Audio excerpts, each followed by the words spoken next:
আমবাজারে পেঁয়াজ আমদানি প্রচুর পরিমাণ থাকলেও কয়েকদিন ধরেই বাজার ব্যাপক হারে কমতি ছিল।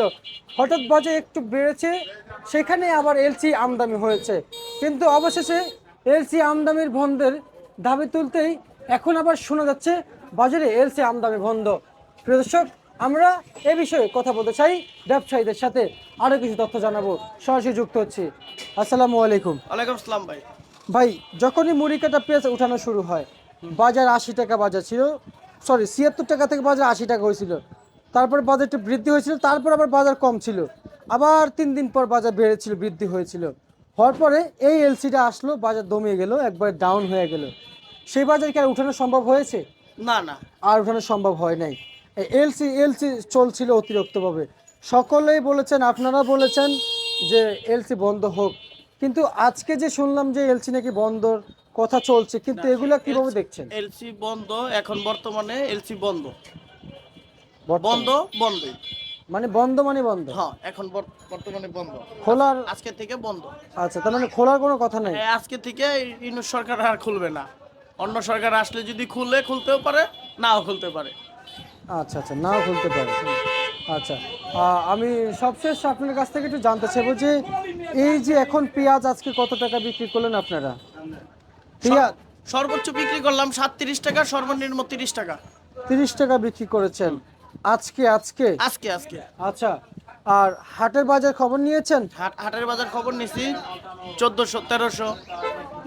আচ্ছা, হাটে। আর রসুন কত চলছে? রসুন চলতেছে আপনার 40-50। আলু কত চলছে? আলু হলো 10-14। 10 টাকা 14 টাকা। পুরাতন আলু কত চলছে? পুরাতন আলু 60 টাকা থেকে 10 টাকা। 60 টাকা থেকে 10 টাকা পুরাতন আলু। আচ্ছা, আর এখন যে কৃষকরা যে আসছে, কৃষকদের আমদানি কেমন বুঝতে যাচ্ছে? আমদানি কমে গেছে? আমদানি আস্তে আস্তে একটু কমে যাবে। কমে গেলে বাজারটা একটু বাড়বে।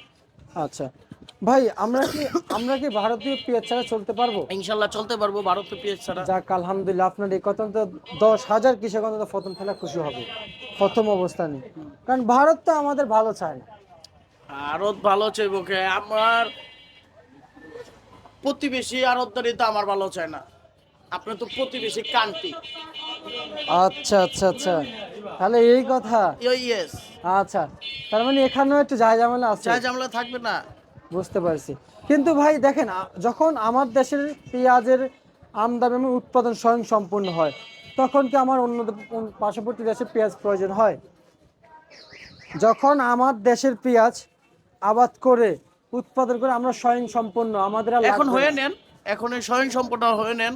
অন্য দেশের যদি লাগে, যদি যে সরকার আসুক, যদি বাইরে ইনপুট করা যায়, করবে, সমস্যা কি? জি, এখন তো দেশে প্রচুর পরিমাণ পেঁয়াজ আছে, এটা আপনারা জানেন, এটাতে কোনো ডাউট নেই। অবশ্যই আছে, কিন্তু আমাদের তো প্রতিবেশী দেশের পেঁয়াজ প্রয়োজন হয় না তাহলে? না, এখন আর প্রতিবেশী দেশের কোনো দেশেরই পেঁয়াজের প্রয়োজন নাই। আচ্ছা, অন্তত এখন থেকে আগামী 1 বছর পর্যন্ত পেঁয়াজের প্রয়োজন থাকবে না। হবে না? না।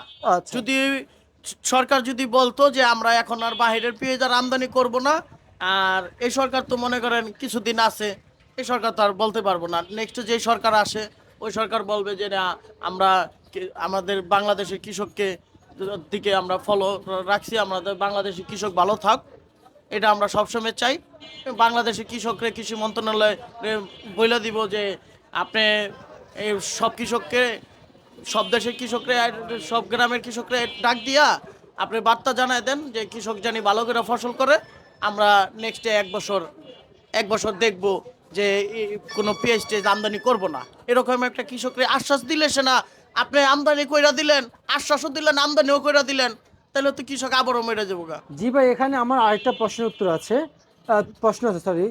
যেমন সার বিষ কীটনাশক, আপনি বলেছেন ডেকে, তারা যতই ডাকুক, এই যে সার বিষ কীটনাশক, এগুলা তো সার্বিক কীটনাশকের দাম তো বাইরেই জায়গা, ও অনেক পর্যাপ্ত, মানে বাইরে গেলে তো পেঁয়াজের দামটাও বাড়তি থাকতে হইব। সার্বিক কীটনাশকের দাম বেশি, পেঁয়াজের ক্ষেত্রে পেঁয়াজের দাম কম, আলুর সময় আলুর দাম কম, বেগুনের সময় বেগুনের দাম কম, মূলার সময় মূলার দাম কম, কফির সময় কফির দাম কম। এটি তো সার্ভিস তো লাগেই, ওটিতে লাগলে এটির দাম এত কম কে?